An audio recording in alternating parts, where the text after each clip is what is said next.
Hello everyone, welcome back to the final video for the Jacksonville Jaguars franchise.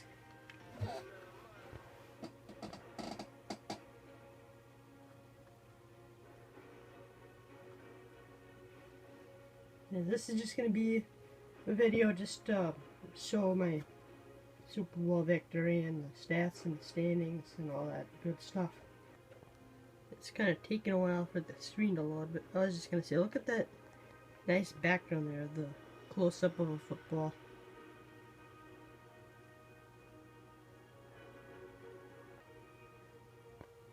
Well, it's definitely not going to be that long of a video, so yeah. Of course, remember the guy's name was Dave McGilliard. It was a 37-34 win for over the New Orleans Saints.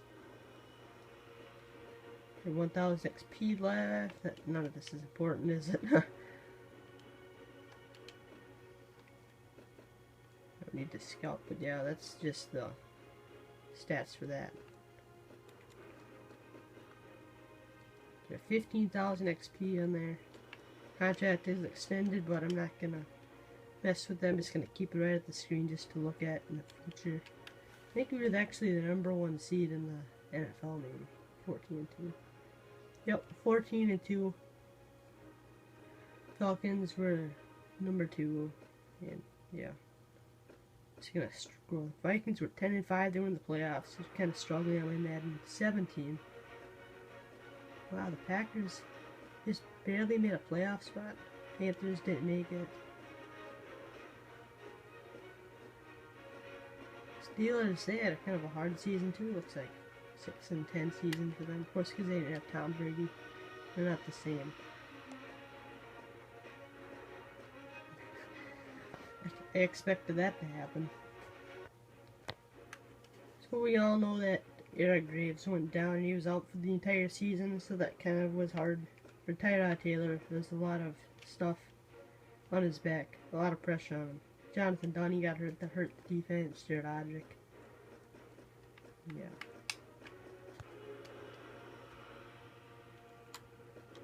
So now I'm just gonna go over to the roster, see what that was all like.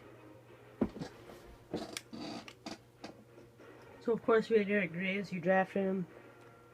Tyrod Taylor, backup. Logan Thomas didn't get a single snap this year because Tyrod didn't get hurt.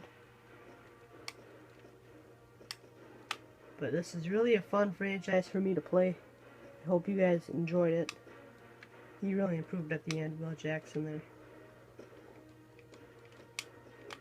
A lot of these players were here for just depth. I didn't have much depth for my blockers, it didn't look like.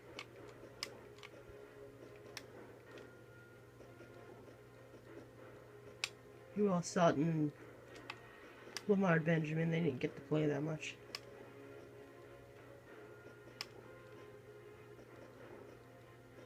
And that guy, I think he would have been the second if I would have done a season 8 recorded, but I just didn't want to do that. Those are the 3 top ones. I didn't really have any depth for cornerback. Luckily, no one got hurt in the Super Bowl. Otherwise, that would have been bad. Otherwise, Gordon, I think it was Griffin Solomon, would have had to step up. He would have had the first pick in the draft. So I'm going to go over the schedule of the Jacksonville Jaguars. Their final season. That's a preseason. Let's go to the regular season first. So they won against Denver. They blew out the Bills by a lot. They blew out the Rams sort of. And they lost. That was their first loss of the season to the Texans. So you went on a big streak and it got snapped. Then you went on another huge streak and we haven't lost ever since. Here's the postseason. Of course, you won them all. Ravens, Bills, Saints.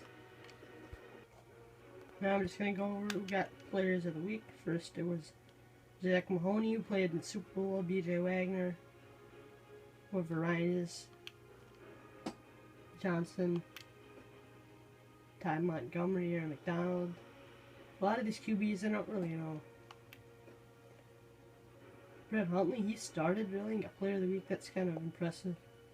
Torrey Williams represented Jacksonville in week 3. DJ Luxford, that's the only one that I know.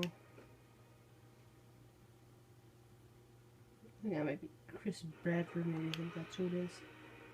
Corbett got it 2 weeks now. DJ Luxford's got it for 2 weeks. Bud Dumfrey and Brandon Marshall. Jack Mahoney, he had a very good season. So did Joey Essence and Irvin. He's really good. J.J. Watt, not a surprise. Corbett 3 times. He had a really good season. I'm surprised. And then Will Jackson, the most underrated player of the series, I think. In my opinion, got Player of the Week for week number 10. So good job to him. Luke Kuechly, Dante Fowler, Eric Graves. I think that was his last game, maybe, until he got hurt. There you got 2 weeks in a row. 3 times already. Bridgewater got it there. Jack Mahoney got 4 times, so he did have a better season, and that was our QB back there. A.J. McCarron, Trey Williams, so a lot of, and Sergio Brown, a lot of good representatives for Jacksonville.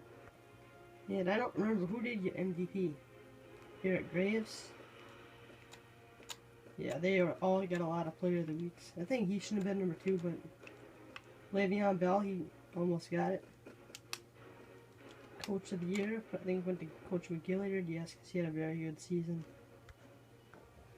And I'm just proud of how much the Jacksonville Jaguars improved after going, I believe, 8-8 in their first season, losing to the Denver Broncos in the divisional game. Let's go on to this stuff. Passing, Tyrod Taylor got better passing because, of course, because he got less playing time. Bill got, what, 1,800 yards this year. This is what I'm looking at for offensive leaders and defensive leaders. Let's start with career stats. That's the most interesting stuff.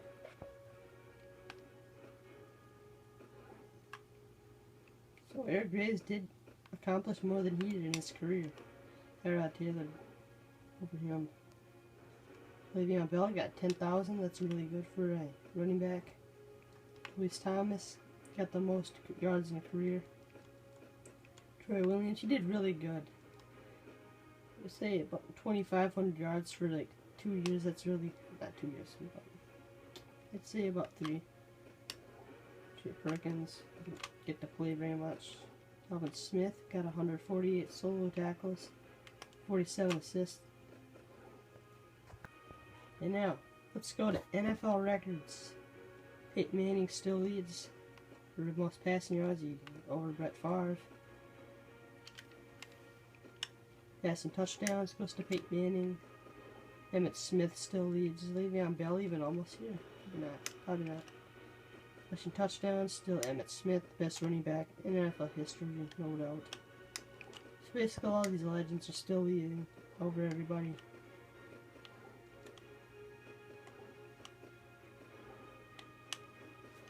Okay. No records for us, I don't think.